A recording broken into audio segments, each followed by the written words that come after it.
Bien.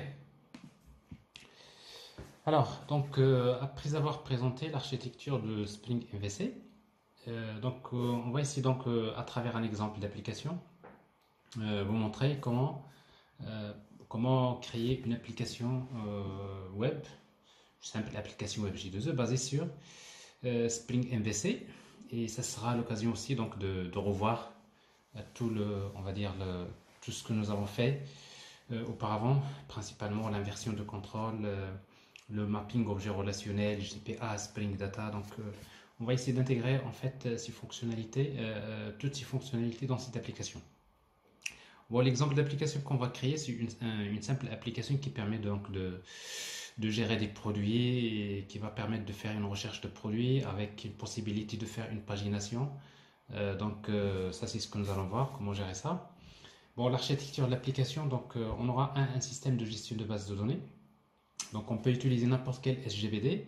Alors dans un premier temps, donc je vous propose d'utiliser un SGBD mémoire qui s'appelle H2, In-Memory Database. Bon, c'est un SGBD qui est assez pratique pour développer les applications parce que a priori vous n'avez pas besoin d'installer un vrai système de gestion de base de données. Au démarrage de votre application, il y a Spring qui va démarrer H2 en mémoire. Et à partir de là, vous pouvez créer votre application, vous la testez. Et à la fin, on pourra basculer vers un système de gestion de base de données persistant, comme par exemple MySQL. Alors, bon, l'application se compose de deux couches. Donc, il y a la couche DAO, dans laquelle on va essayer donc de créer l'entité GPA produit. On va gérer la persistance des données en utilisant Spring Data. Donc, pour cela, on aura juste besoin de créer une interface produit repository. Bien sûr, qui est basé sur Spring Data. Bon, et après, c'est Spring Data qui va utiliser donc GPA. Donc, c'est lui qui va faire appel à tout l'arsenal Entity Manager, Entity Manager Factory, Entity Transaction. Donc, tout ce que nous avons présenté dans GPA. Donc, on n'aura pas à l'utiliser directement, mais on va l'utiliser indirectement, mais via donc Spring Data. Alors, bien sûr, GPA, donc je vous rappelle, c'est une spec, c'est une spécification, c'est une API. Donc, il y a besoin d'une implémentation, forcément. Donc, nous, on va utiliser Hibernate comme implémentation. Et bien sûr, c'est Hibernate qui va se charger de dialoguer avec le système de gestion de base de données relationnelles. C'est lui qui va faire le mapping objet relationnel en s'appuyant sur l'API GDBC, Java Database Connectivity, qui est fournie dans Java. Alors, ici, donc, la couche web, on va juste créer un contrôleur, Spring MVC, et on va créer des vues basées sur le moteur de template qui est Themeleaf. Donc, ça, c'est ce que nous allons faire. Alors pour développer l'application, à partir d'un IDE quelconque, bon, vous avez besoin d'une connexion Internet. Donc pourquoi? Parce que nous aurons besoin de créer un projet Spring Boot. En fait, un projet Spring Boot, c'est un projet par défaut qui est un projet Maven. Et forcément, on a besoin de télécharger les dépendances et tout ce qu'il faut pour créer le projet. Alors en tout cas, si vous travaillez avec Eclipse, principalement vous pouvez chercher à installer un plugin qui s'appelle Spring Tools. Alors si ce plugin-là n'est pas installé dans votre machine, vous pouvez le chercher sur Eclipse Marketplace.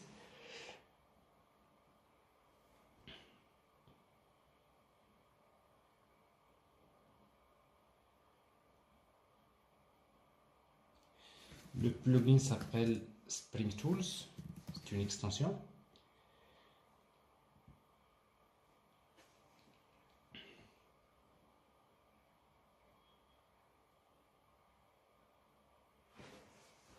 Alors pour moi en fait c'est déjà installé, mais je voulais juste vous le montrer. Donc vous pouvez installer, si vous avez une version un peu plus récente de Eclipse, vous pouvez installer la version 4. Bon, une fois qu'il est installé, bon, ça signifie vous pouvez directement créer un projet Spring. Alors si vous n'avez pas trouvé Spring Startup Project, ben, ça signifie que tout simplement vous n'avez pas installé ce plugin ou bien cette extension Spring Tools. Alors si parfois vous avez du mal à installer le plugin Spring Tools ou votre connexion est trop lente et vous n'avez pas assez de temps pour le faire, vous pouvez directement télécharger une version de STS. En fait, STS c'est Spring Tool Suite que vous allez trouver dans le site de start, plutôt de spring.io/tools. Bon, je crois que c'est ici. En principe, vous avez tous les outils de développement qui sont basés sur Spring. Vous voyez donc ici, vous pouvez télécharger en fait une version de Eclipse soi-disant qui contient déjà le plugin installé, Spring Tools. Pour ça, vous pouvez choisir la version, soit Windows, macOS ou Linux. Mais également, vous pouvez utiliser Spring Tools dans Visual Studio Code. Pour ceux qui aiment beaucoup travailler avec Visual Studio Code, ils peuvent toujours regarder comment l'installer. Donc, il y a l'outil, il est téléchargeable. Et également, vous pouvez utiliser Spring Tools en passant via l'IDE-TA. Donc, également, c'est un outil qui peut être utilisé. Et également, vous pouvez utiliser donc IntelliJ. Si vous avez la version Ultimate de IntelliJ, vous pouvez installer également En fait, c'est déjà inclus. Donc, Spring Initializer ou Spring Tools, c'est déjà inclus dans IntelliJ. Donc, globalement, vous avez principalement plusieurs outils avec lesquels vous pouvez créer des projets basés sur Spring. Mais après, si vous voulez pas forcément installer, donc le projet directement à partir d'un outil, vous avez un autre moyen. En fait, Spring, il vous donne un site qui s'appelle start.spring.io, dans lequel vous pouvez directement créer votre projet ici. Quand vous créez le projet, donc je reviendrai tout à l'heure pour vous montrer comment créer un projet comme ça. Ici, bon, ce qu'on va faire là, c'est exactement ce que nous allons faire maintenant au niveau de Eclipse. On va créer un projet Spring, Starter Project. Bon là, donc il se connecte, il vous affiche donc cette interface ici. Ben, c'est presque la même chose, hein. C'est-à-dire c'est ce que vous allez avoir, c'est les mêmes informations. Donc je vais créer un projet que je vais appeler My Catalog. C'est le projet. Voilà, donc c'est un projet Maven par défaut, donc vous pouvez changer donc si vous voulez travailler avec Gradle au lieu de Maven. Bon, on va utiliser Java 8, donc regardez bien que ici donc de 8 on saute directement vers 11 et 13, donc ça signifie que les Java 9 et Java 10 c'est à éviter, donc il ne faut pas les utiliser parce que ça a été une période de transition où Oracle cherchait un petit peu à améliorer le moteur, en fait la machine virtuelle Java qui est c'est la JVM si vous voulez. Donc, bon, je vous recommande de rester toujours sur la version 8, mais vous pouvez toujours basculer vers la version 13 si vous voulez. Alors, le packaging.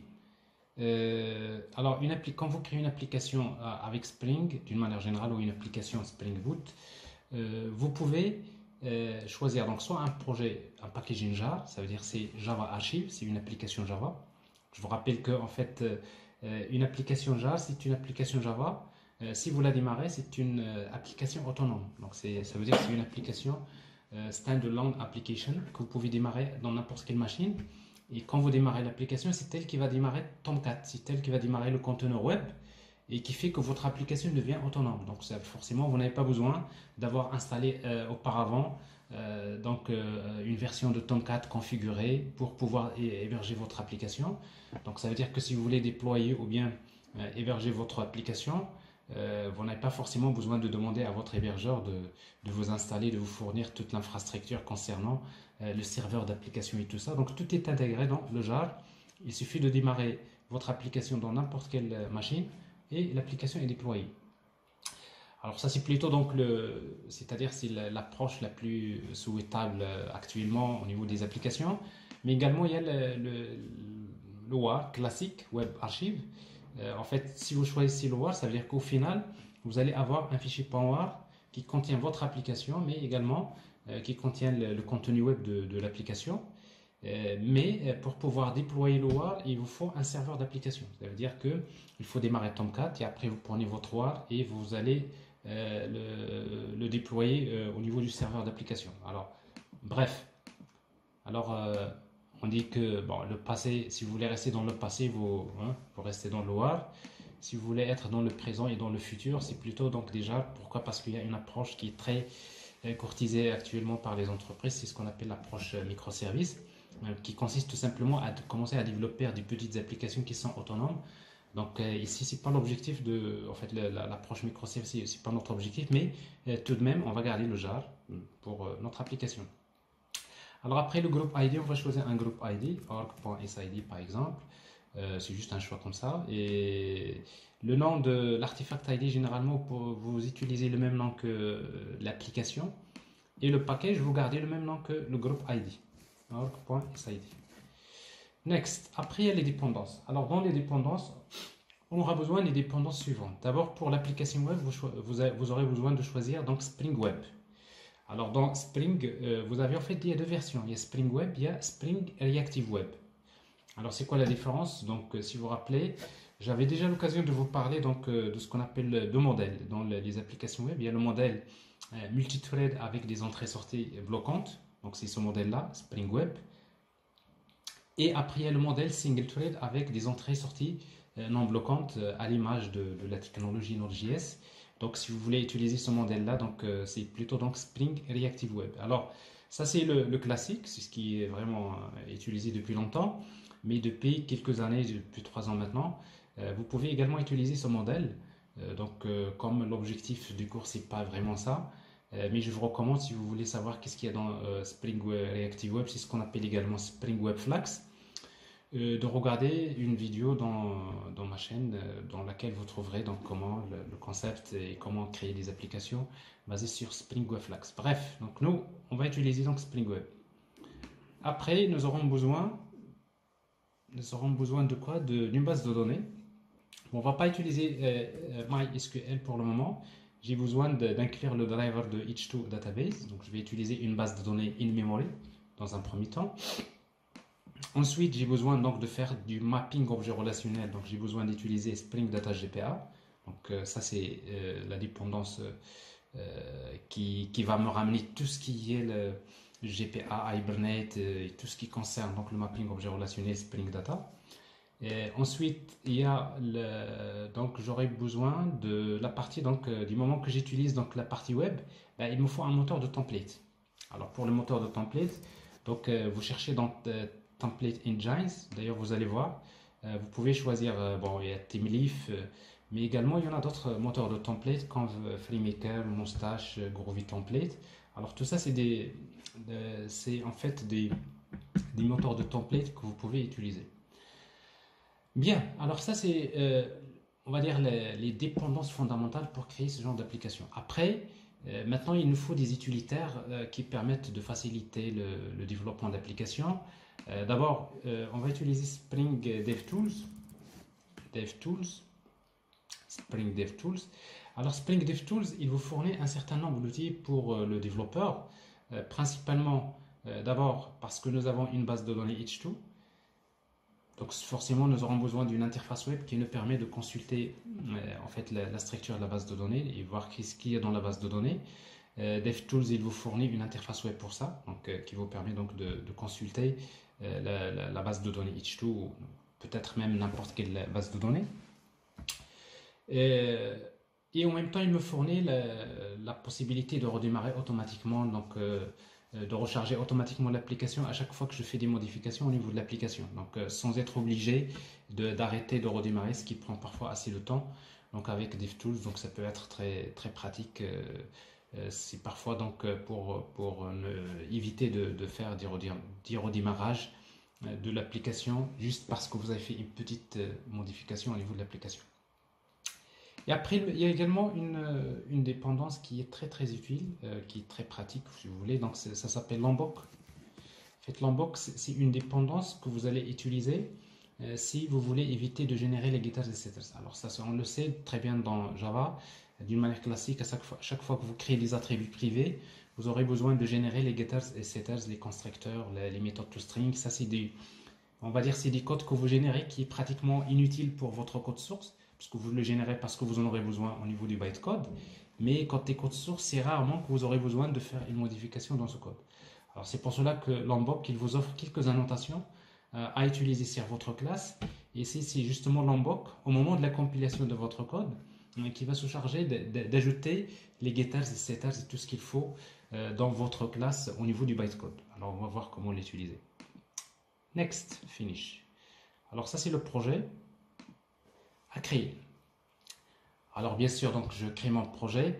Alors si vous voulez faire comme je disais, la même chose si vous travaillez avec IntelliJ ou vous avez une manière New Spring Initializer. Si vous travaillez dans un autre IDE, vous avez une autre manière de créer le projet. Sinon, si vous êtes dans le site start.spring.io, vous faites la même chose. Vous avez les dépendances à spécifier, vous avez tout ce qu'il faut. Après, il vous génère un fichier .zip que vous allez extraire et après, vous pouvez ouvrir votre projet dans n'importe quel IDE. Alors bref, donc il existe plusieurs manières en fait de créer un projet Spring, mais ici donc nous sommes en train d'utiliser le plugin Spring Tools qui est fourni par Spring. Voilà le projet. Alors un projet Spring Boot, c'est un projet qui contient une petite application qui fait beaucoup de choses. Une petite application, mais qui fait beaucoup de choses. Alors cette application, contient une classe, enfin, la méthode main, donc ça c'est la méthode main principale d'une application Java, mais dans lequel vous avez quelque chose qui est, c'est-à-dire que ce que vous voyez là, Spring Application.run. Alors, qu'est-ce qui se passe? Bon, c'est là en fait, on va dire la magie du framework Spring, c'est qu'en fait Spring Application.run, qu'est-ce qu'il fait? Ben, d'abord, il y a Spring qui démarre, Spring inversion de contrôle, parce que là, c'est notre architecture, vous voyez ici, donc nous avons d'abord besoin de démarrer Spring pour faire l'inversion de contrôle. Alors Spring, quand il démarre, il va bien sûr scanner, il va lire le fichier de configuration de l'application. Alors dans notre cas, il y a un seul fichier de configuration qui s'appelle application.properties. Alors ce fichier-là, pour le moment, il est vide, il ne contient rien, mais par la suite, c'est dans ce fichier-là que nous allons spécifier quel type de base de données, username, le mot de passe et d'autres informations, et particulièrement donc d'autres propriétés de configuration de votre application, donc on va y revenir tout à l'heure. Il va lire donc la config, il sait déjà que vous utilisez à travers les dépendances, il sait que vous utilisez GPA, donc il va faire l'autoconfiguration, donc il va démarrer Entity Manager Factory, il va donc créer tous les objets nécessaires pour que votre application GPA puisse fonctionner. Il va également scanner les classes, donc s'il y a des annotations, donc il va les scanner. Et en même temps, donc il va démarrer tout ce qui est, il sait que vous utilisez DevTools, donc il va démarrer une application web qui vous permet par exemple de consulter votre base de données H2. Il sait également que c'est une application web, donc c'est lui qui va démarrer Tomcat. Donc Tomcat, vous n'aurez pas besoin de le démarrer ailleurs, mais c'est lui qui va le faire automatiquement. Vous voyez, donc cette petite application comme ça démarrer, ça permet de démarrer un tas d'éléments techniques et qui vous permet d'aller directement vers l'essentiel. Alors maintenant, c'est ce qu'on va faire. Nous, on va créer notre application web. Alors ici, on va créer une classe. Alors dans notre cas, on va créer une classe qui s'appelle produit pour gérer des produits. Alors le package, donc là, je garde le même package de l'application, org.sid, où se trouve l'application, et j'ajoute .entities. C'est important que toutes les classes que vous créez soient dans un package qui se trouve à l'intérieur de votre package de base. Alors autrement, si votre classe se trouve dans un package en dehors de ce package de base, ben, tout simplement ils ne seront pas scannés, ils seront ignorés au démarrage de l'application. Alors ça c'est juste un petit détail. Sinon, si vous les mettez en dehors, il va falloir également, si vous voulez qu'il les scanne, il faudrait également lui indiquer quelque part avec une annotation, c'est-à-dire qui lui montre quels sont les différents packages qu'il devrait scanner. Donc ça, c'est juste pour éviter d'ajouter d'autres choses. Il vaudrait mieux que ça soit comme ça, hein. C'est-à-dire votre application de base se trouve dans un package X, les entités dans un package X.entities, la couche DAO c'est dans X.DAO, la couche web dans X.web, etc. Alors, un produit est défini par ses attributs ID,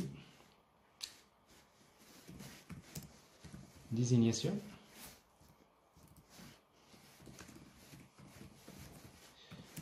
le prix, la quantité,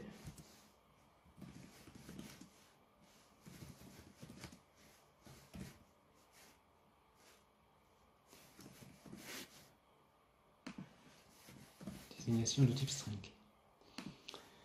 Alors ça c'est les attributs de base et après nous avons besoin des getters et setters. Alors je ne vais pas les générer mais j'ai Lombok. Alors avec Lombok vous utilisez la notation tout simplement ici data. Alors si vous utilisez la notation data de Lombok, ben, ça veut dire tout simplement vous avez les getters et setters. Et d'ailleurs vous pouvez le remarquer, c'est très important, il y a une fenêtre que vous pouvez afficher ici qui s'appelle Outline.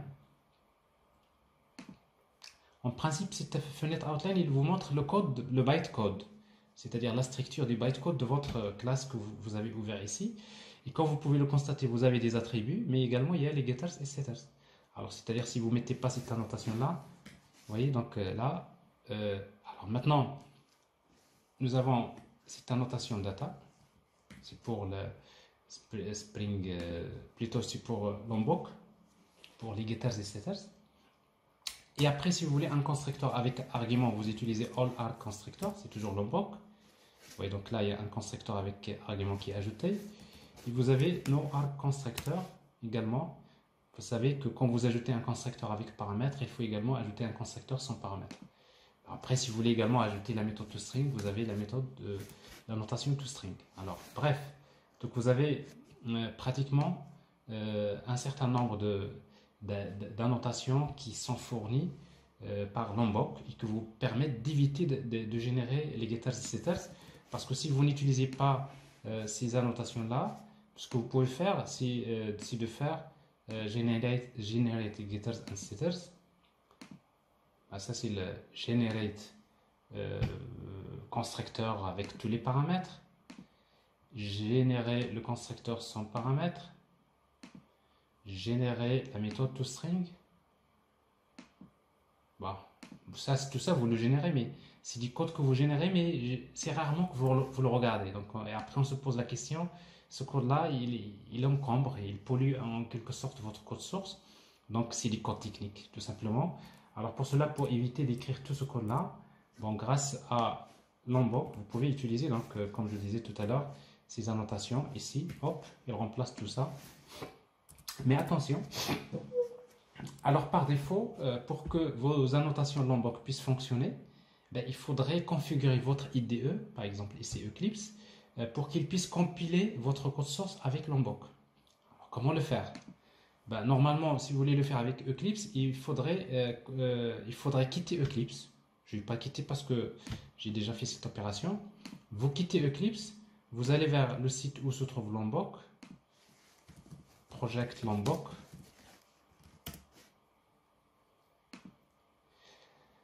Alors, dans lequel vous allez trouver, donc il y a d'ailleurs la documentation.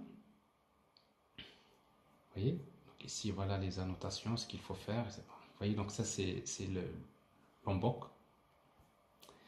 Alors, en tout cas, vous avez de la documentation, vous pouvez voir tout ce qu'il faut, mais après, vous voulez installer, vous voulez configurer Eclipse pour Lombok. Normalement, il faudrait télécharger Lombok avec download. C'est un fichier .jar qu'il faut télécharger. Bon, à vrai dire, maintenant, vous n'avez pas besoin de le télécharger. Pourquoi? Parce que comme on l'avait inclus déjà dans les dépendances de notre projet, ça signifie que en fait, Maven a déjà dû le télécharger et le placer dans le repository local. Donc, ici, donc, l'utilisateur M2, Maven. Dans le dossier repository, vous allez trouver donc org project Lombok. Je prends la version 1.8.12 et voilà le jar que normalement vous pouvez télécharger également indépendamment. Et après ce jar là, il faut l'exécuter.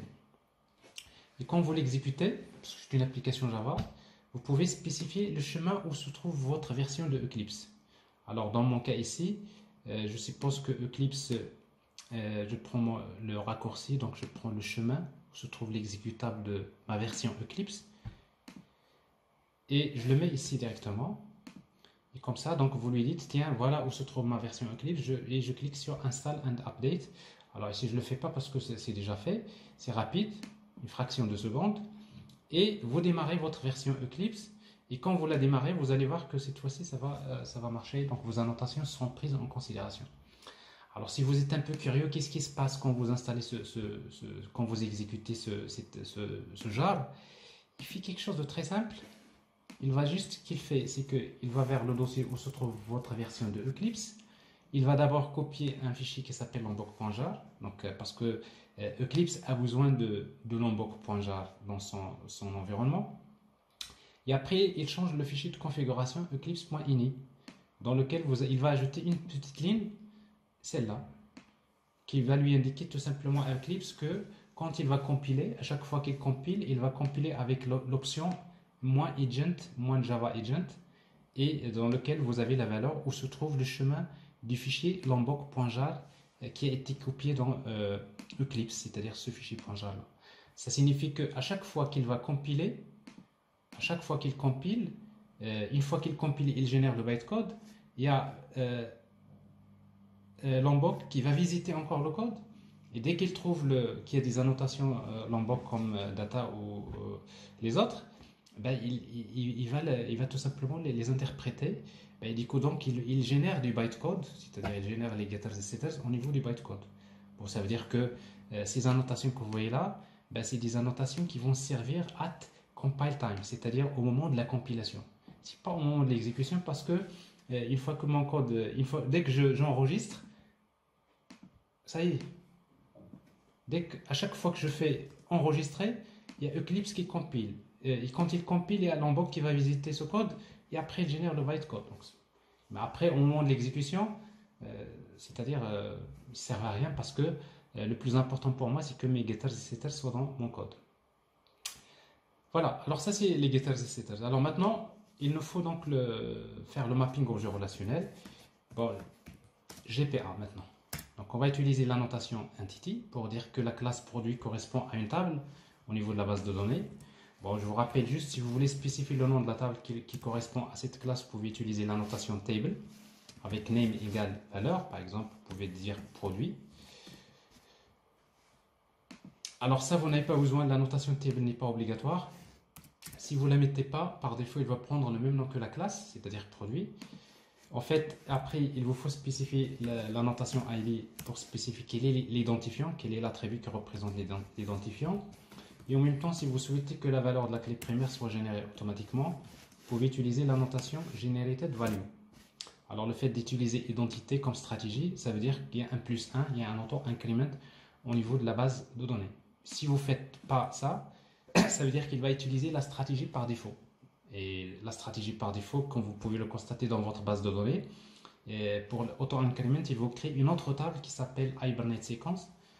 Hibernate Sequence dans laquelle il va mettre un compteur, c'est-à-dire qui représente une séquence qui va être incrémentée pour chaque création d'enregistrement. Donc c'est juste, il faut le savoir. Bon. Sinon, vous mettez identité, c'est-à-dire il va ajouter un auto-increment au niveau de la table, c'est-à-dire c'est ce que vous savez, ce que vous faites d'habitude dans les bases de données de type MySQL par exemple. Voilà. Alors ça c'est les annotations de base. Alors maintenant, j'ai créé mon entité GPA. Maintenant, je démarre l'application pour voir. J'ai envie tout simplement de voir est-ce que mes entités GPA que je crée sont bien écrites. Donc je vais voir est-ce que la base de données va être générée. Comment je peux le faire? Je démarre l'application directement, run Java application. Alors quand je démarre l'application, bon, comme je disais tout à l'heure, il y a Spring qui va démarrer, il va lire le fichier application properties. Alors ici, on n'a pas besoin de spécifier quel type de base de données, le nom de la base. Pourquoi? Parce que j'utilise H2. Donc ça veut dire par défaut, il va utiliser une base de données mémoire qui s'appelle testDB. Il démarre également Tomcat, on peut le constater ici, dans les messages qui sont affichés. Alors ici, je vois bien, il y a une version de Tomcat embarquée qui va démarrer et qui utilise par défaut le port 8080. C'est-à-dire déjà, ma version de Tomcat, il est démarré en interne de l'application en utilisant 8080. Vous pouvez également constater, c'est parce que j'utilise DevTools, il vous démarre en fait une application qui est accessible sur l'URL /h2console. Ben justement, c'est DevTools qui fait ça, et qui vous permet avec ça d'accéder à la base de données si vous voulez voir ce qu'il contient.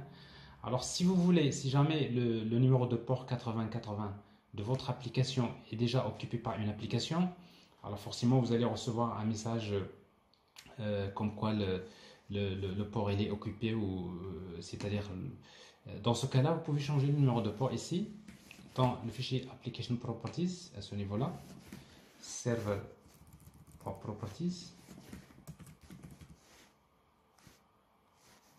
server.port égale 8085. Je change. Alors je redémarre l'application. D'ailleurs, vous l'avez constaté, dès que je modifie, il redémarre automatiquement parce que j'ai utilisé DevTools. Alors vous voyez donc ici donc il démarre mon application, mais cette fois-ci en utilisant le port 8085. Donc c'est-à-dire si vous consultez votre application en localhost, si vous mettez 8085, pour le moment tout ce qu'on peut faire c'est H2 console. Si vous voulez voir la base de données, vous voyez donc c'est une application web qui vous permet de vous connecter à une base de données. Alors ici donc le driver c'est H2 driver. GDBC URL, donc il faut juste faire attention parce que par défaut, c'est pas ce qui est affiché par défaut parfois. Il faut mettre GDBC H2 même deux points, la base de données s'appelle testDB. Donc, et après l'utilisateur SA connect et après vous pouvez voir la structure de votre base de données. Donc on voit déjà que la table produit a été générée, il n'y a pas de problème. J'ai la structure de la table, vous pouvez la consulter ici. Et après, par la suite, si vous voulez voir le contenu de la table, vous avez ici run, et après donc pour le moment la table est vide. Voilà, alors ça c'est la première partie. Alors maintenant on va insérer quelques données dans la base de données dans cette table. Pour cela le moyen le plus simple c'est d'implémenter une interface qui s'appelle command line runner, ce qui va vous obliger de redéfinir une méthode qui s'appelle run. Alors ce qui se passe c'est que si vous faites ça, c'est que Spring run il va démarrer. Une fois qu'il démarre complètement, quand tout est chargé en mémoire, il fait directement appel à la méthode, que vous voyez là, c'est la méthode run. D'ailleurs, si vous mettez, si vous affichez des étoiles ici, donc il va redémarrer. Vous allez remarquer quand il termine de démarrer. Bon, à la fin,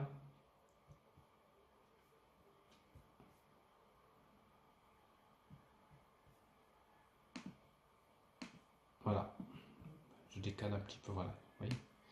Donc à la fin, il vous affiche ça, ça veut dire que cette méthode run s'exécute au démarrage. Alors moi, ce que je veux faire, c'est que c'est ici que je vais faire un petit test de mes données. Alors maintenant, comment faire ce mapping objet relationnel? Ben, on va utiliser Spring Data.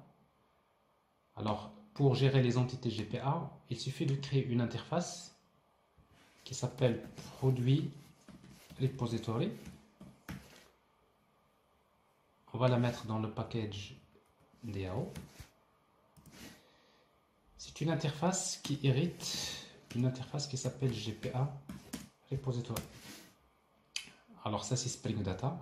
Alors c'est une interface générique, donc l'entité qu'on veut gérer c'est produit. Et le ID de l'entité c'est lang. Il est de type lang. C'est tout. Alors si vous faites ça, c'est que pratiquement on est dans ce scénario-là. C'est-à-dire on est en train de... Voilà. C'est-à-dire nous sommes en train d'utiliser Spring Data. C'est lui qui va utiliser GPA pour pouvoir donc gérer les entités à travers bien sûr Hibernate, GDBC. Bon, tout ce code-là, donc maintenant, ça m'évite d'écrire tout le code qui permet de gérer les entités GPA. On va tester d'abord et après on reviendra en détail sur l'architecture. Alors ici, donc je vais déclarer un objet de type produit repository. Produit repository. Il faut faire l'injection des dépendances, sinon ça ne marchera pas. Il faut utiliser AutoWire, par exemple, ici.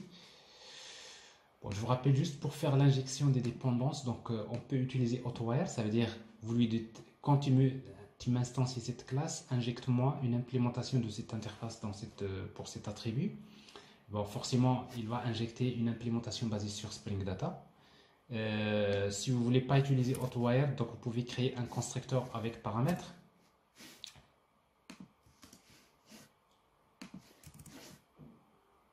Alors, générer un constructeur avec paramètres dans lequel vous gardez ça. Et dans ce cas-là, il va faire l'injection via le constructeur. À chaque fois, quand il va instancier votre classe, il va injecter. Donc là, vous n'avez pas besoin d'utiliser AutoWire.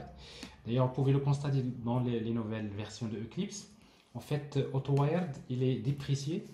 Donc, il vous recommande souvent d'utiliser l'injection via le constructeur. Mais de toute façon, c'est une possibilité qui marche bien. D'ailleurs, vous voyez en jaune, là, is not used, c'est-à-dire vous n'avez pas encore utilisé. Alors, une fois que vous faites l'injection des dépendances, soit via AutoWire ou bien via le constructeur, maintenant, on va utiliser donc cette interface pour faire appel aux méthodes que j'ai héritées de Spring Data, principalement la méthode save, new produit. Je vais enregistrer les produits. Je vais utiliser un constructeur avec paramètres. Ici. Alors, le ID, je ne le connais pas, donc je mets nul. Le nom, c'est un ordinateur, allez, n'importe quoi. Le prix, la quantité. Et j'ajoute un autre produit. Voilà. Donc ça, c'est une imprimante.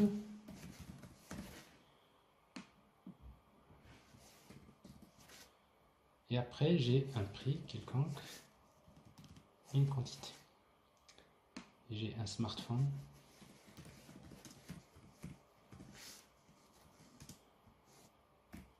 I9, S9. Vous avez compris que les prix que je suis en train de mettre là ne correspondent pas à la réalité, c'est juste des exemples. Alors, si vous enregistrez, en principe, si vous redémarrez, d'ailleurs vous allez constater qu'il va redémarrer, vous pouvez accéder à la base de données à nouveau. Bon, il va vous obliger de vous reconnecter à la base de données, parce qu'on a redémarré l'application. Si vous faites la table, et vous faites Run, et après vous voyez que les données ont été bien insérées dans la base de données, dans la table produit. Si vous voulez afficher les données de les produits, on va utiliser produit repository.findAll. Ça retourne une liste et après vous pouvez faire for each, pour chaque produit P. Vous affichez les informations sur le produit, par exemple p.toString. C'est une méthode qui a été générée par la notation toString. Alors j'exécute. Alors forcément il faut s'attendre à ce qu'au moment de l'exécution, à la fin, voilà, de voir la liste des produits qui ont été ajoutés dans la base de données. En fait, la méthode toString vous affiche la valeur de tous les attributs, l'état de l'objet. Et l'état de l'objet, donc il écrit comme ça. Donc, vous voyez, donc ça c'est tous les produits que j'ai ajoutés. Alors après, vous pouvez chercher tous les produits. Alors, quand vous dites find all, ça veut dire tout. C'est-à-dire s'il y a des milliers de produits vont être retournés, ce qui n'est pas forcément une bonne chose, parce que quand vous faites un find all, souvent, vous avez besoin de chercher page par page. Alors, si vous voulez faire de la pagination, en principe, quand vous utilisez, je vais réécrire ce code-là de cette manière-là, produit, par exemple, produit égale produit repository find all. Alors ça vous retourne une liste de produits. Ici donc je vais utiliser produit liste. Ok. Alors ici c'est la liste. Alors maintenant je voudrais pas tous les produits, je voudrais juste la première page par exemple. Alors la méthode find all elle est surchargée. On peut lui transmettre un objet de type pageable en écrivant page request of.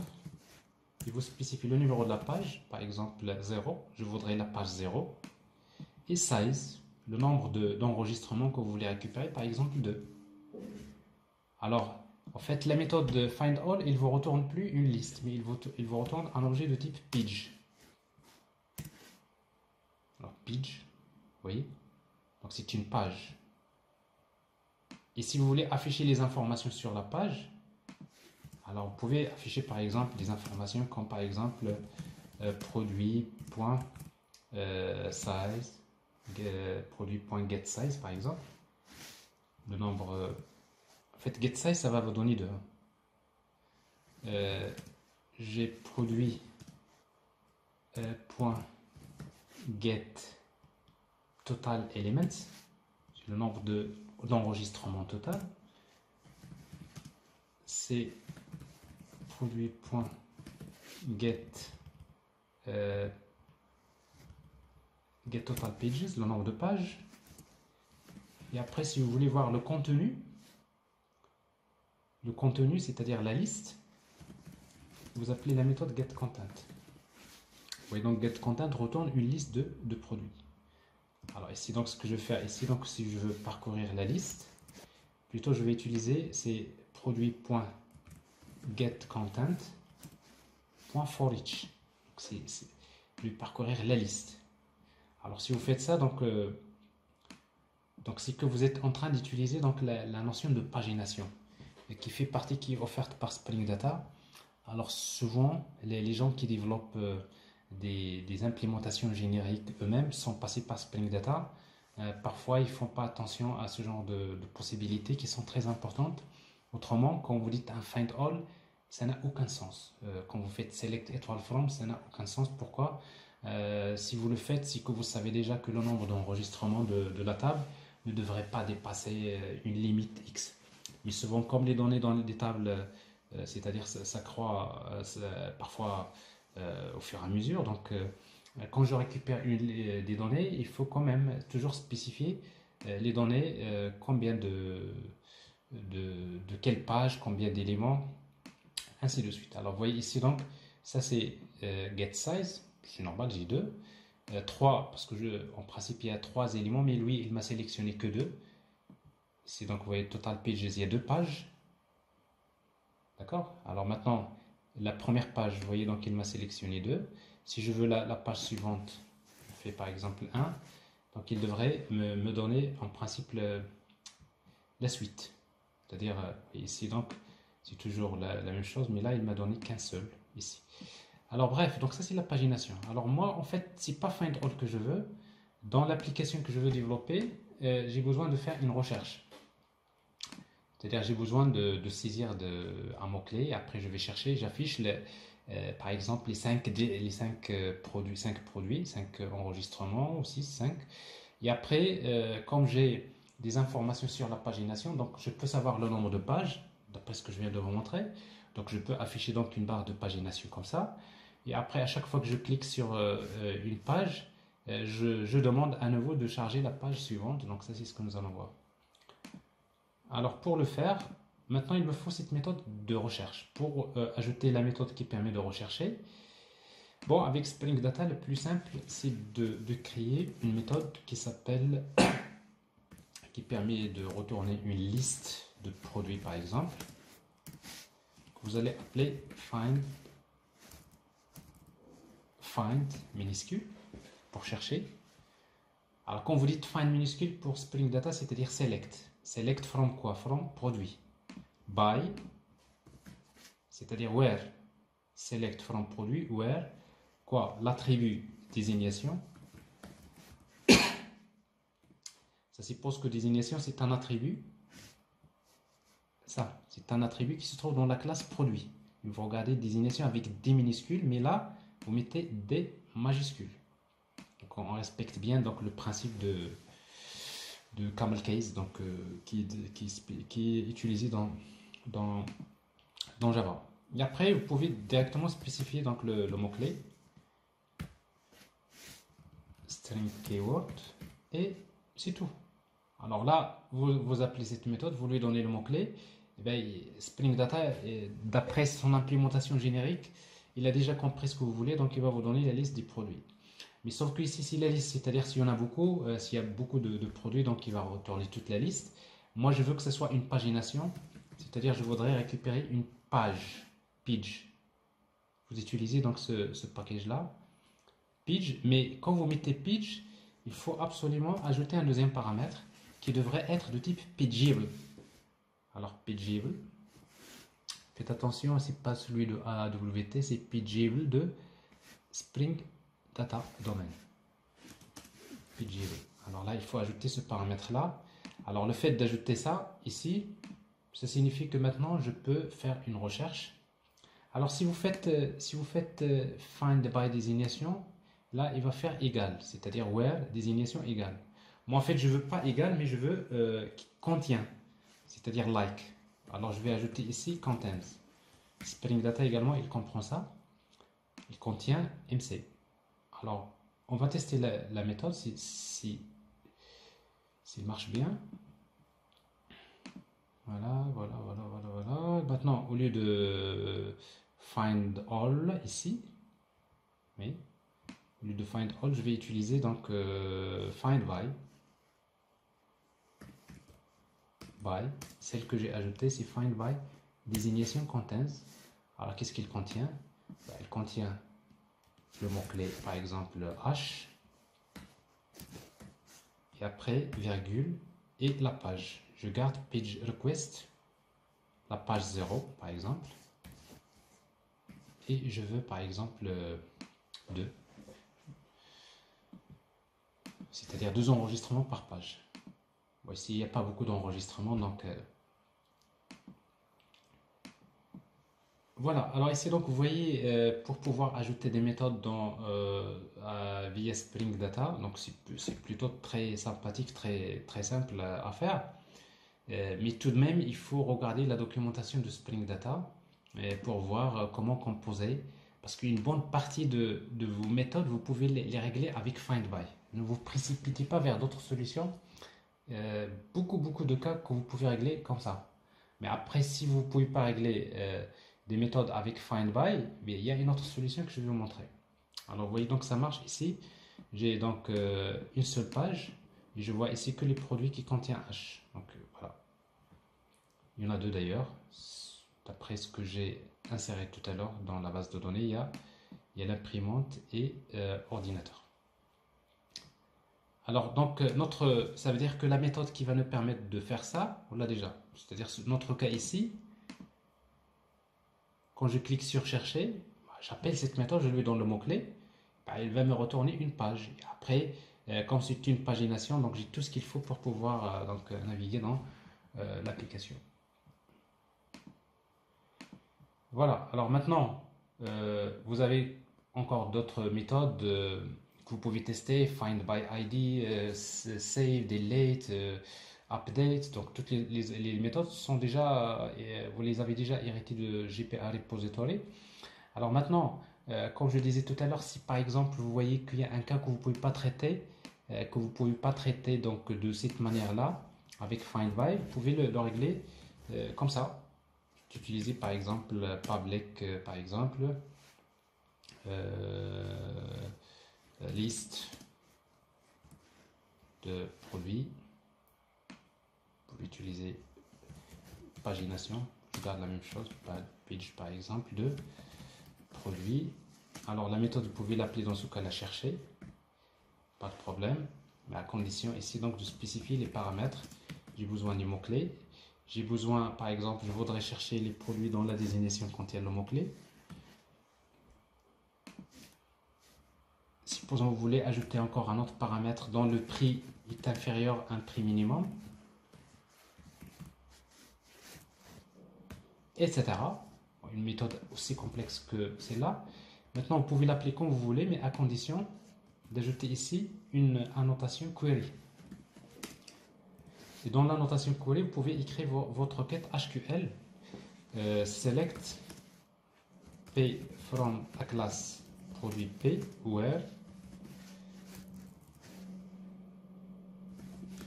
p.désignation like x and p.prix est supérieur par exemple de .y. Alors maintenant, qu'est-ce qui reste pour que ça marche? Il faut juste indiquer que MC ça représente x. Il faut utiliser ici la notation param x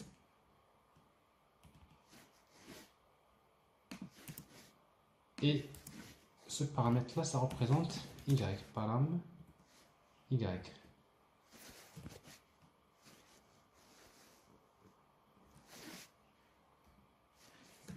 Voilà. Alors ici il n'y a pas de point virgule pour la notation. Voilà, alors si vous faites ça, mais juste il reste, quand vous faites la pagination, ça veut dire qu'il faut ajouter justement le troisième paramètre. Et le troisième paramètre, ce doit être de type pageable. Si vous voulez faire la pagination, ce paramètre-là, toujours, il est obligatoire. Pageable, voilà.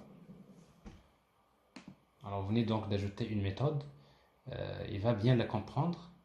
Il va sélectionner tous les produits dont la désignation contient X, c'est-à-dire MC, and P.prix est supérieur à Y. Ça veut dire Y, ça veut dire le prix minimum. Alors, vous pouvez la tester. Et dans ce cas-là, vous faites appel à une méthode comme ça. Je fais un copier-coller. j'affiche un séparateur. Et ici, donc, j'appelle la méthode produit.chercher. MCC. Alors là, comme j'ai utilisé le likes, donc je vais utiliser un pourcentage. Voilà. Parce que tout à l'heure, c'était pas le cas, parce que quand vous dites contains, ben, contains, il ajoute, c'est-à-dire ça, il ajoute les jokers, de pourcentage avant, pourcentage après. C'est-à-dire, quels que soient les caractères avant, quels que soient les caractères après. Donc, je cherche que les prix dans le prix est supérieur à, par exemple, 100. Et pageable, donc je vais utiliser une pagination. Je veux par exemple la première page, donc pageable.org, c'est plutôt pagerequest.org, la page 0, et je veux par exemple deux enregistrements. Voilà, ici donc pour ne pas avoir prods, si, prods, prods.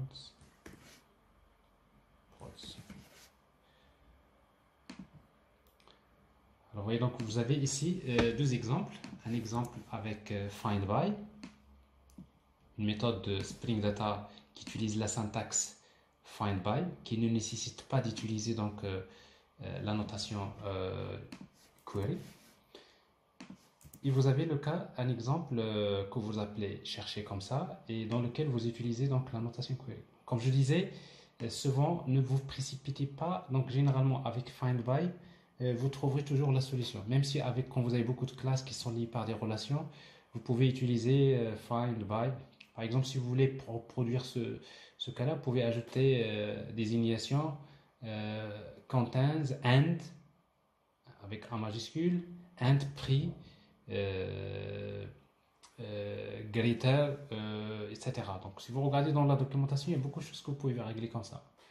Alors sauf que quand vous avez un nom de méthode qui devient des centaines de caractères, c'est pas pratique. Donc il vaudrait mieux parfois passer ici. Donc si vous avez un cas tordu que vous ne pouvez pas régler avec findBy, donc vous pouvez toujours le traiter d'une manière simple comme ça. Bon, au moins ça vous savez donc ce que vous êtes en train de faire, surtout si vous avez l'habitude de travailler avec SQL. Souvent vous préférez ce genre de syntaxe. Moi ça vous donne un peu une idée sur ce que vous voulez. Voilà, alors on regarde quand même est-ce que ça marchait. Pas de jour sûr, oui ça marche. Alors ici donc je vois bien, il me donne les produits dans la désignation contient H toujours, mais dans le prix est supérieur à 1000. Voilà, d'accord. Je sais pas ce que j'ai fait. Dans le prix est supérieur. Le prix est supérieur à Y. Alors, supérieur. Prix dans notre cas, c'est quel prix que nous avons? Supérieur à 100. Bon, c'est supérieur à 100 parce que tous les prix sont supérieurs à 100. Voilà, c'est ici, supérieur à 100. C'est normal. Donc, je mets par exemple dans le prix est supérieur que à 400. Comme ça, j'aurai un seul. Tout à l'heure, j'en ai deux. Maintenant, j'en ai un seul. Voilà. Bien. Alors, donc, dans cette première partie, donc, je me suis intéressé à la couche des hauts de l'application. Donc, vous voyez, donc jusqu'à présent, je n'ai pas encore commencé la partie web. J'ai juste créé, voilà, donc j'ai créé l'entité GPA, j'ai créé l'interface produit repository. Je sais comment utiliser Spring Data, ce qui va m'éviter d'écrire du code de GPA directement et qui va m'éviter également lui-même d'utiliser donc du code GDBC classique. Tout ça, c'est tout simplement c'est Spring Data. Alors maintenant, on va s'intéresser à cette partie-là, donc c'est-à-dire la partie comment créer la couche web, c'est-à-dire la partie Spring MVC. Alors pour la partie Spring MVC, donc je vais créer une classe, un contrôleur que je vais appeler produit controller. Je le mets dans un package org.sid.web et je vais utiliser quelques annotations. Alors comme c'est un contrôleur, donc je vais utiliser l'annotation contrôleur. Ensuite, dans le contrôleur, je peux créer des méthodes. Par exemple, ici index qui permet de retourner, je l'appelle index, qui permet de retourner une vue qui s'appelle index.html. Donc return index. Pour accéder à cette méthode-là, donc je vais utiliser une annotation getMapping, c'est-à-dire je voudrais envoyer, si une requête HTTP est envoyée avec get vers le path slash par exemple index, ben, cette méthode va s'exécuter, il va me retourner le index. Alors pour tester, donc vous allez juste créer la page index.html ici. Alors on va la créer où? Alors dans le dossier ressources, vous avez deux dossiers. Il y a le dossier statique, généralement qui contient les ressources statiques de l'application, comme par exemple du CSS, JavaScript, les images et tout ce qui est statique. Et après templates, c'est là où vous allez trouver donc en fait les vues qui vont être soumises au moteur de template, c'est-à-dire qui vont être générées côté serveur. Donc c'est donc dans le dossier template que je vais créer ma vue index.html. Index.html. Alors ici donc je vais utiliser tout simplement h2 test. Bon, c'est juste un premier test comme ça. Ça vous fait toujours du bien pour être sûr que votre configuration est bonne. Vous démarrez l'application. J'espère que de toute façon il est déjà démarré. Localhost. Moi toujours c'est 8085 /index. /index. Bon, ça va pas marcher, c'est normal parce qu'il faut que je redémarre l'application. Alors pourquoi? Tout simplement parce que il se trouve que avec DevTools, parfois il ne recharge pas toute l'application. Donc ici, du moment que au fait Dispatcher Servlet, donc si vous vous rappelez dans l'architecture, en fait Dispatcher Servlet, lui, quand l'application démarre, il va scanner les classes pour voir quelles sont les classes qui contiennent des annotations contrôleurs.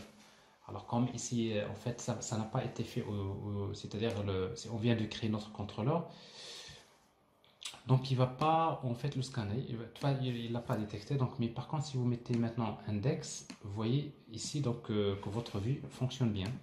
Après, dans le contrôleur, si vous avez d'autres méthodes à ajouter, par exemple /products, je vais créer une page qui s'appelle products.html. Alors, je fais copier-coller, créer une page qui s'appelle products.html. Alors, dans product.html, je mets products. Alors, ça c'est index. Ici, vous mettez /products. Products comme ça. C'est mal écrit. Il vous dit 400K, c'est-à-dire bon, ça n'existe pas. Alors ici, contrôleur c'est produit /produit. Vous voyez donc on a mal. Je renomme ici /products. Voilà. /products/index. Alors maintenant, moi ce que je veux, c'est dans ma page products par exemple, je voudrais afficher la liste des produits. Alors pour afficher la liste des produits, qu'est-ce que je vais faire? Bon, j'ai besoin maintenant de la couche DAO. Donc je vais déclarer l'interface que j'ai créée tout à l'heure, que j'ai bien préparée, qui s'appelle produit repository. Produit repository. Qualité minuscule. Je fais l'injection via AutoWire. Maintenant, j'ai besoin de récupérer ici la liste. Tous les produits. Pour le moment. Après, on va récupérer la page. Alors, ici, produit égale produit repository.findAll. Donc, j'ai tous les produits. J'importe la classe produit. Donc, il ne faut pas oublier de toujours, avec CTRL espace, donc vous importez. Hein, je ne vous le montre jamais, mais souvent CTRL espace, tout ça, c'est des choses qui sont importées automatiquement. Alors, donc j'ai la liste des produits. Maintenant, il faut la stocker dans le modèle. Ici. Parce que tout à l'heure, je vous ai montré ça. Donc j'ai produit, je récupère la liste, mais cette liste, je la stocke dans le modèle. Alors pour utiliser le modèle, donc j'ai besoin de le déclarer au niveau de la méthode. J'ai besoin de déclarer un objet de type modèle, ici. Donc modèle, il faut l'importer. Et après, on va utiliser modèle.addAttribute. Je vais ajouter dans le modèle un attribut, addAttribute, qui s'appelle liste, par exemple, produit. Et la liste s'appelle produit. Voilà. Donc, je stocke le résultat dans le modèle. Ici, c'est très clair. Je stocke dans le modèle, je stocke un attribut qui s'appelle liste produit, dont la valeur c'est quoi? C'est la liste des produits. Maintenant, dans la vue, j'ai juste besoin d'écrire mon code, teamleaf ici. Dans le table, je vais utiliser theach pour faire une boucle sur la liste des produits qui se trouve dans liste produit. Alors pour le faire, je reviens vers ma vue produit.html. J'ai juste besoin de déclarer le namespace XML NS de teamleaf avec le préfixe que j'utilise, c'est th ici. C'est http://www.teamleaf.org. Alors maintenant, si j'ai donc teamleaf, maintenant je vais créer un table.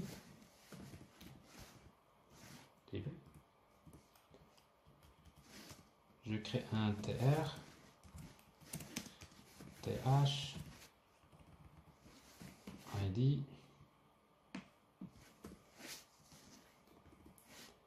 désignation, prix, quantité,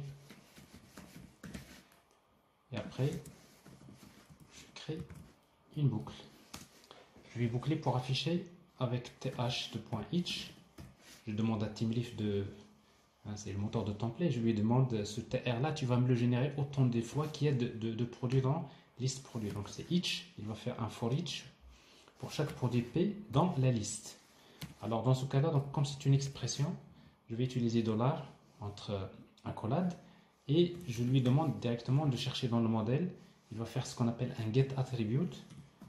Il va chercher un attribut qui s'appelle liste produit, il récupère la liste, il fait un for each. Et moi je vais afficher c'est-à-dire ces éléments dans des TD, comme ça, en utilisant encore th text. Alors pour afficher donc la valeur d'une variable, donc c'est une expression, donc p.id. Donc quand vous dites p.id, donc automatiquement il fait appel au getter, getID. S'il n'y a pas de getters, ça ne va pas marcher. p.désignation, p.prix, p.quantité. Je cherche. Alors ici, je n'ai pas la liste. Ça veut dire que j'ai mal écrit donc mon attribut. Aussi donc les problèmes des accents et tout ça, donc c'est à régler. Alors d'abord, ce que je vois, les listes produits, il me faut un S. C'est normal, il n'a pas trouvé une liste, donc là, il n'y a rien qu'à afficher. Ici pour les accents, donc je vais utiliser UTF-8 pour tout ce qui est les caractères accentués. Voilà. C'est pas encore réglé parce que dans mon contrôleur, j'ai liste produit, liste produit. Est-ce que ça c'est écrit comme il faut? Produit, CTRL V ici. Voilà, j'enregistre. Je crois que j'ai pas enregistré tout à l'heure peut-être. Normalement ici, voilà. Alors j'ai la liste des produits. Maintenant, bon, je vais d'abord utiliser Bootstrap parce qu'en fait, on a besoin d'améliorer le design. Moi, personnellement, donc, j'aime beaucoup quand j'affiche des choses, j'aime bien que ça soit très joli. Ça donne envie de continuer à développer. Mais quand vous voyez les choses moches comme ça, c'est pas bon. Alors, comment intégrer Bootstrap dans votre application basée sur Spring? Alors, vous pouvez télécharger bootstrap.css, vous l'intégrez dans le dossier source statique, Et après, dans le fichier HTML, vous mettez ici link vers ça. Donc ça, vous pouvez le faire. Mais il y a une manière un peu plus recommandée dans les applications basées sur Spring, c'est d'aller vers .xml. Nous avons besoin d'une dépendance qui s'appelle WebJars. Vous cherchez juste WebJars Bootstrap 4 par exemple, Maven Dependencies ici. Et vous allez trouver une dépendance qui est là, que vous allez ajouter ici, dans les dépendances de votre .xml. Ça s'écrit comme ça, c'est la version 4.1.0. Vous enregistrez. Alors bien sûr, il y a Maven qui va télécharger un jar qui s'appelle bootstrap.jar. D'ailleurs, vous pouvez le retrouver ici. Bootstrap.jar.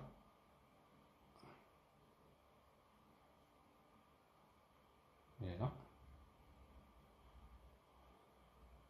Je l'ai vu, mais je ne l'ai pas encore trouvé.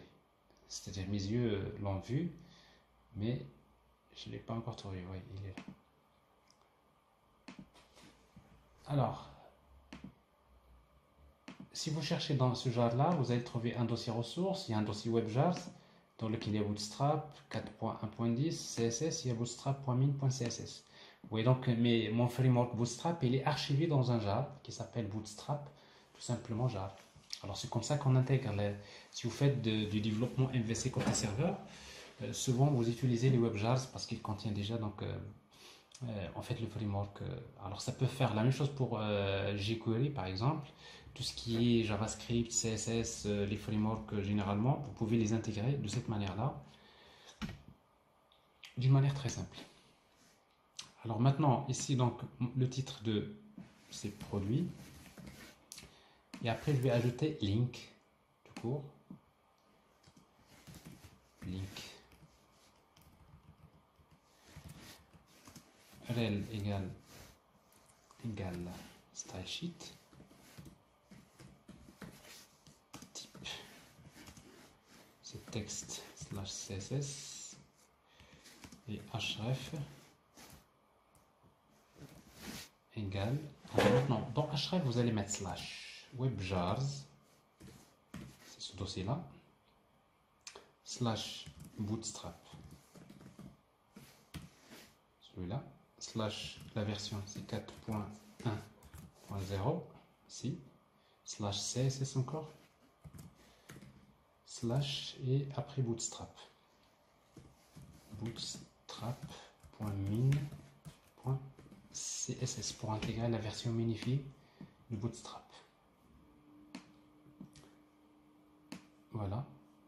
Alors maintenant, une fois qu'elle est intégrée, maintenant je peux ajouter ici donc classe égale table, c'est Bootstrap. Alors maintenant, il faut que je redémarre la même chose. Donc je dois arrêter, parce que quand vous changez quelque chose dans le fichier .xml, il faudrait s'assurer d'arrêter carrément l'application et de la redémarrer. Parce que c'est au démarrage que Spring Boot va scanner, en fait, va regarder ce qui se passe dans le fichier, dans votre .xml, et de l'intégrer, c'est-à-dire dans l'autoconfiguration. Alors si on cherche notre application maintenant, il devient quelque chose qui ressemble à ça. Petite amélioration. Mais c'est juste dire que maintenant vous avez quelque chose qui s'appelle Bootstrap qui va vous aider à améliorer le design de votre application. D'ailleurs, c'est ce que je vais faire. Je vais créer une petite boîte en fait de dialogue. Enfin, c'est pas de boîte de dialogue, c'est des panels, soi-disant. Alors, je vais utiliser div, classe égale card, c'est une carte. Ça, c'est Bootstrap 4. Dans la version 3, on utilise panel. Donc 4, c'est carte. C'est la même chose. Je vais utiliser donc classe card header, dans lequel je vais mettre liste de produits et div classe égale card body. Bon, ça c'est une carte actualisée, vous pouvez la voir ici, elle est là.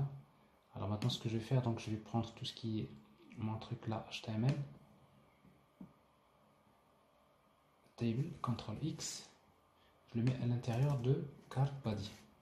En même temps, je vais enlever envelopper tout ça dans un div container, classe égale container. À la fin, je fais slash div. Voilà. Ça donne quelque chose comme ça. Ouais, je vais créer juste un espacement en haut. Notre, voilà, elle est là. Et vous ajoutez un margin top 5.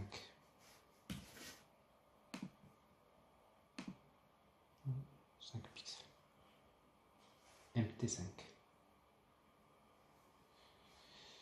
Voilà, alors en fait ici, ce qu'on vient de voir, c'est en quelque sorte le début de la solution. C'est-à-dire, quand vous arrivez là, c'est que vous avez pris le bon train.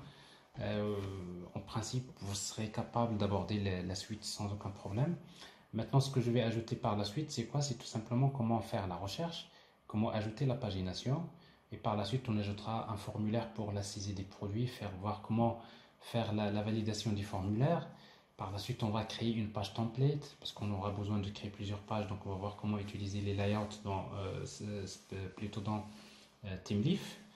Et à la fin, quand on aurait terminé, on va terminer par la partie Spring Security pour voir comment obliger l'application à passer via un système d'authentification qui permet donc de gérer donc obliger l'utilisateur à s'authentifier pour voir voilà, est-ce qu'il a le droit de faire telle opération ou autre opération.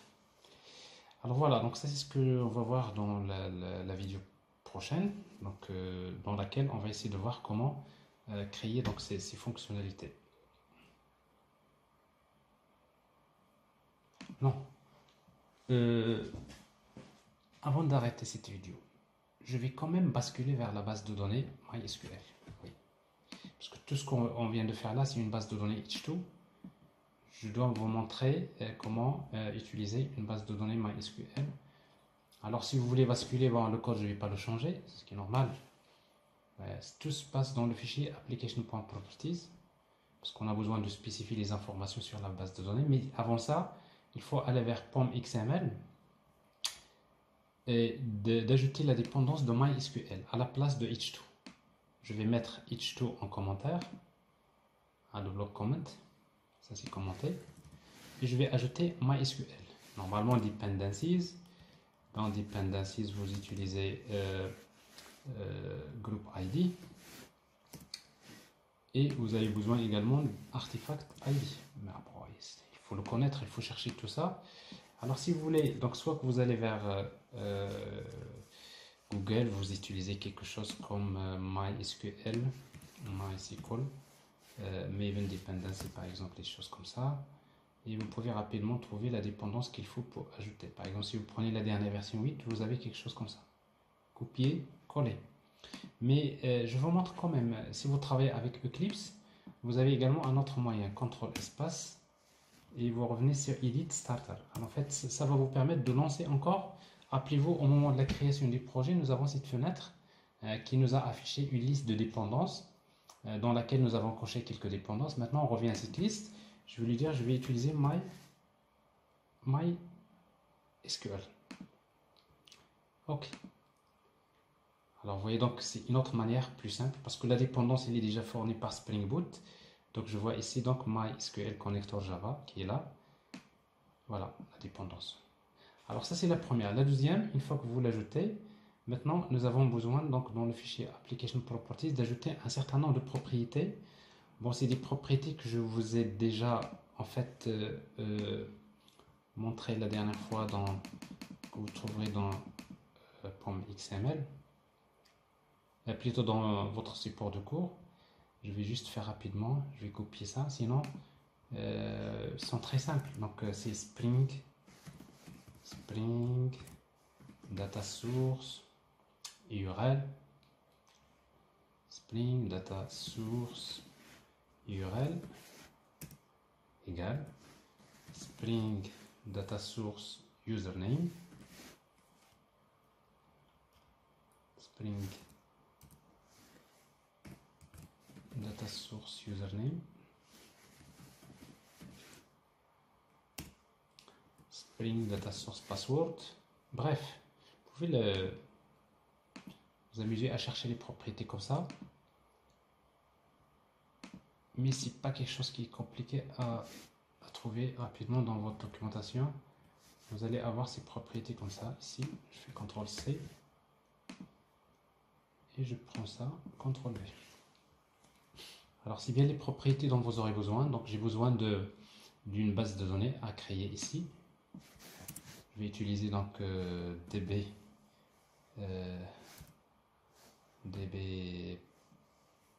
prods.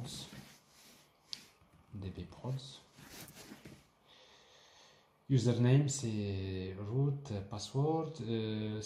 Le driver class name, Spring driver class name, je vais utiliser dans un premier temps com.mysql.gdbc.driver.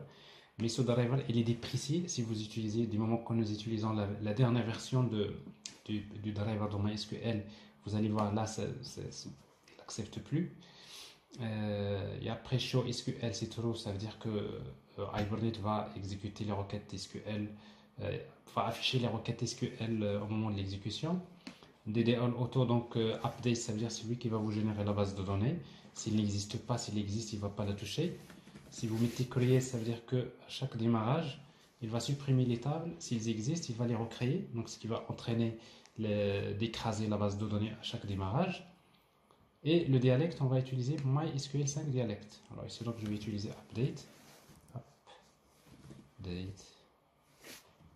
Update. Alors, si vous laissez votre application comme ça, vous arrêtez. C'est normal parce qu'on a encore changé le fichier POM.xml et on va redémarrer. Bon, dans un premier temps, ça ne va pas marcher pour deux raisons. Bon, la première, c'est d'abord ça. Ça, c'est déprécié. Il vous dit que, vous voyez d'ailleurs, c'est clairement... Ça, c'est pas bon, il ne peut pas le charger. Donc, d'ailleurs, vous n'avez plus besoin de cette propriété parce que par défaut, il utilise un pilote GDBC par défaut qui est fourni avec dans la config c'est-à-dire de Spring Boot, c'est-à-dire avec ce driver qu'il utilise. Ça, c'est la première erreur. La deuxième raison, c'est quand vous allez tenter de vous connecter, c'est que d'abord, on n'a pas démarré MySQL, donc je vais démarrer l'outil XAMPP. Alors XAMPP, bon, vous pouvez utiliser vos outils classiques, MAMP, WAMP. Alors je démarre ici XAMPP et je fais admin.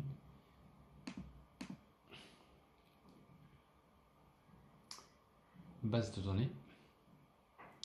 Je vais créer cette base de données qui s'appelle dbprods. Je ne vais pas créer les tables parce que c'est lui qui va les créer. Je démarre l'application et il va m'afficher une exception qui est liée à ce qu'on appelle server time zone. Alors ça, c'est une propriété, une exception assez classique depuis en fait, quelques années. Alors voilà, il vous dit donc de time zone Maroc, l'heure d'été, n'est pas reconnue par par MySQL, c'est-à-dire la version de MySQL que vous avez démarrée dans votre machine n'a pas été configurée pour accepter des connexions en utilisant le time zone local Maroc ici.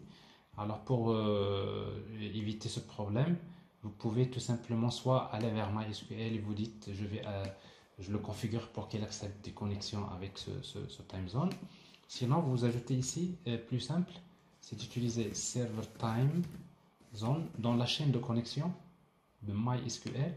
Vous lui dites je veux me connecter, je vais établir une connexion en utilisant server time zone égale UTC. Alors remarquez que server time zone c'est T majuscule, zone c'est Z minuscule. Alors ça c'est en fait c'est les seules modifications à faire dans le fichier POM.xml et vous venez de faire quoi? Vous venez de basculer votre application vers l'utilisation de MySQL au lieu de H2. Alors ici donc il n'y a pas a priori il n'y a pas d'erreur. Donc vous voyez donc là tout marche bien. Vous pouvez consulter votre base de données MyDBProds. Vous voyez bien la table produit a été créée, voilà. Et votre application également, il va continuer à fonctionner. Là, nous avons bien dit qu'avec GPA déjà, c'est que vous avez la garantie d'avoir une application qui est portable par rapport au système de gestion de base de données. Ça veut dire que vous n'avez pas besoin, pour basculer d'un SGBD vers un autre, on n'a pas besoin de changer quoi que ce soit au niveau du code source. Donc vous voyez, donc il suffit de changer votre fichier application.properties. Alors maintenant, mais par contre, si vous redémarrez une deuxième fois, vous savez que maintenant, du moment que nous utilisons update, c'est qu'à chaque fois, il va insérer de nouveaux enregistrements. Si vous regardez d'ailleurs actualiser, une fois qu'il termine le démarrage,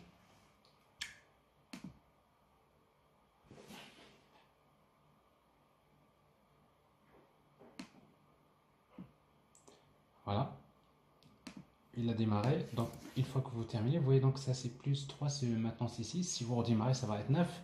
Bon, d'ailleurs, bref, c'est ce que je veux parce que j'ai d'ailleurs besoin d'avoir beaucoup d'enregistrements dans la table. Comme ça, je vais faire la pagination. Donc ça, je le laisse comme ça. Alors si vous voulez qu'il n'insère pas les données à chaque fois dans votre base de données, donc soit vous utilisez ici Create. Alors dans ce cas-là, il va à chaque fois écraser les données, il réinsère. Ou tout simplement, vous laissez Update, mais vous venez vers votre application et vous commentez ces lignes que vous voyez ici. Parce que si vous les laissez, ça veut dire à chaque fois, il va vous insérer les mêmes données dans la table. Mais bref, moi, je veux le garder comme ça, avec Update. Et en même temps, j'insère à chaque fois des données. Et comme ça, si j'exécute une troisième fois, si l'application est rechargée une autre fois, donc j'aurai plus de données dans ma table. Et comme ça, donc, ça va justement me permettre de voir comment faire cette pagination ici, de tester ma pagination, parce que pour faire de la pagination, il vous faut plus d'enregistrement, même si les données se répètent, mais on a compris que ça c'est quelque chose qu'on peut faire. Autrement, vous pouvez faire une boucle et générer des données aléatoires. Et il y a également moyen de faire ça, de remplir la table avec beaucoup de données, ça vous pouvez le faire. Bref, donc ça c'est pas vraiment le plus important pour la suite. Le plus important maintenant, c'est que vous avez une idée comment utiliser Spring MVC dans une architecture telle que celle qui est présentée ici. Vous voyez, donc nous avons Dispatcher Servlet, on ne l'a même pas déployé. Vous avez compris que Dispatcher Servlet a été déployé automatiquement. Je ne sais pas si vous cherchez tous des points de version, si vous cherchez ici CTRL F, Dispatcher Servlet, vous le remarquez ici, Dispatcher Servlet a été bien déployé, donc je n'ai pas besoin de le faire. Dans les applications web classiques qu'on a vu la dernière fois, pour déployer une servlet, normalement il faut le faire dans le fichier web XML. Ici, on n'a pas besoin parce que en fait, Spring Boot le déploie automatiquement. Dès qu'il sait que vous utilisez web, il déploie Dispatcher Servlet. Et nous avons vu comment créer un contrôleur et comment notre contrôleur interagit avec la couche DAO, ici, via l'interface Produit Repository qui est basée sur Spring Data pour tout ce qui est l'accès aux données. Et nous avons vu comment créer des petites vues basées sur ThemeLeaf. Et après, la communication entre le contrôleur et la vue et le moteur de template ThemeLeaf donc se fait via le modèle. Donc nous avons vu comment stocker les données dans le modèle et comment récupérer ces données là à partir de la vue. Voilà. Ici. Donc on a le modèle, je stocke les données et côté vue, je récupère les données. Oui, ici donc each. Je suis là dans le modèle, je récupère les données. Bon, donc à bientôt donc, pour la prochaine vidéo dans laquelle on va traiter cette partie pagination. Donc pour juste introduire quelques éléments supplémentaires pour cette application comme ça.